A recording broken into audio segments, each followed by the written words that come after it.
Hello guys! So, ang topic natin for today, eto, mga sinasabi ng lalaki kapag mahal ka niyan. So, kung nakaka-relate ka, kung gusto mong malaman ang mga ito, panoorin mo ito.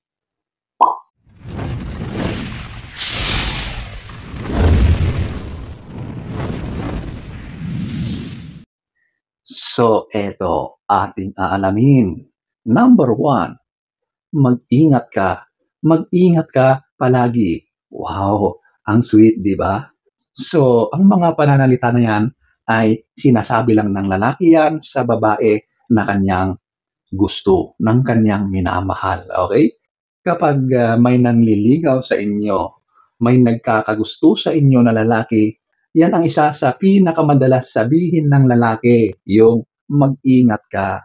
Kasi nga, concern na siya sa iyo. Concern na siya sa safety mo. Okay? Kasi meron na siyang interest, meron na siyang pagmamahal na lihim sa iyo. Ganyan ang lalaki kapag mahal ka niya. Number 1. Number 2, eto, yung kumain ka na ba? Oh, alam nyo, sinasabi ng lalaki yan kasi meron na siyang concern, okay? So ayaw niya na ikaw ay nagpapalipas ng gutom kasi masama yon, masama sa iyong kalusugan. Ang lalaki, inaalalakan niya kasi mahal ka niyan. Kung walang interest ang lalaki sa'yo, hindi niya tatanungin yan. Or maaring tatanungin din niya para aayain ka niya na kumain. Di ba? Kapag hindi ka kumain, maaring magsasabi siya na treat kita, kain tayo sa labas. Ginagawa niya yan para magkaroon kayo ng oras para sa isa't isa. Sa pamamagitan ng pag-treat niya sa iyo, ililibre ka niyan ng pagkain sa labas. Ang lalaki na gumagawa ng ganyang mga moves, diskarte, meron niyang interest. Mahal ka niyan. Number 2. Number 3, ito yung andito lang ako para sa iyo. Maaring hindi niya ito sinasabi ng personal, pero madalas ito ay sinasabi niya through messages. Kapag sinasabi ng lalaki yan sa iyo, ibig lang sabihin ay meron siyang concern sa welfare mo, sa iyo mismo. Kaya gusto niya na ikaw lagi ay nasa maayos, nasa isang safe na lugar or pagkakataon. Kaya sinasabi niya na andito ako para sa iyo ay gusto niyang ipahiwatig na anytime ay available siya.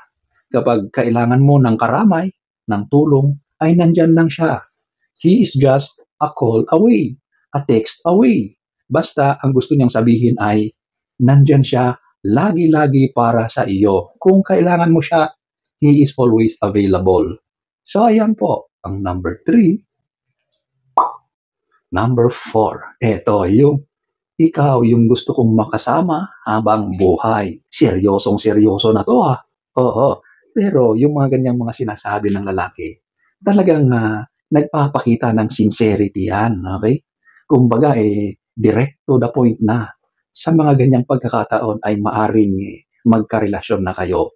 So, nagiging mas malalim na yung ugnayan ninyong dalawa kapag sinasabi na ng lalaki ang mga ganyang mga pananalita sa iyo. Isa lang ang ibig sabihin niyan, mahal na mahal ka niyan. Kasi nakikita niya na ikaw ang kanyang makakasama in the near future, ang kanyang magiging kabiyak, di ba? So ayan po ang number 4. Number 5, ito yung salamat sa mga ginagawa mo para sa akin. Ito ay pagpapakita ng acknowledgement sa mga ginagawa mo para sa kanya.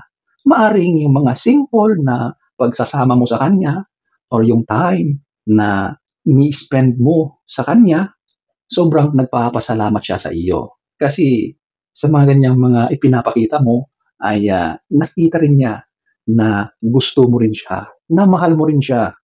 Kasi kapag wala namang kayong connection, walang emotional connection sa inyong dalawa, hindi ka sasama sa kanya. Hindi mo siya bibigyan ng oras, pagkakataon na magkasama kayo, di ba? Ganon yun. Kaya siya nagpapasalamat dahil nararamdaman niya.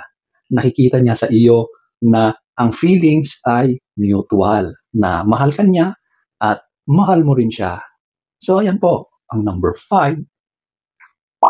Number 6, eto, yung proud ako sa iyo. Madalas itong nasasabi through messages, videos, sa mga commentaries sa SOCMED, pero bihira itong sinasabi ng diretsahan personally. Maaring yung iba sinasabi, pero kapag sinabi ng lalaki yan sa iyo na siya ay proud sa iyo, ipinagmamalaki ka niya, nako, sigurado na mahal ka niyan. Hindi na niya iniintindi yung personal na kayabangan niya, personal na ego niya, kundi mas nakatuon yung emotional na nararamdaman niya sa iyo, yung pagmamahal niya. At para maiparamdam niya, maipakita niya na mahal ka niya, sinasabi niya na proud, na ipinagmamalaki ka niya. Makikita mo yan sa mga lalaki, ay ipinagyayabang ka sa labas, sa mga tropa, kaibigan, sa mga kapamilya. Kapag ganyan ang ginagawa ng lalaki, totoong mahal ka niyan. Number 6.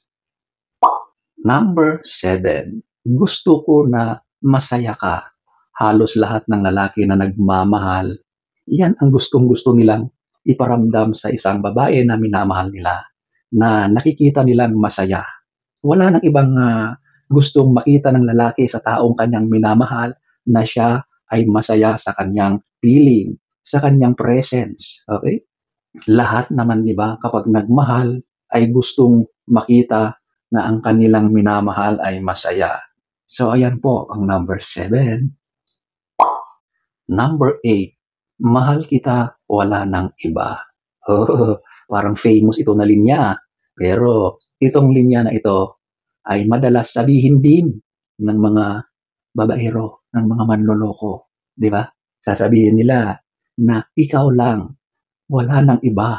Di ba? Mahal kita, wala nang iba. Mga ganyang mga tira.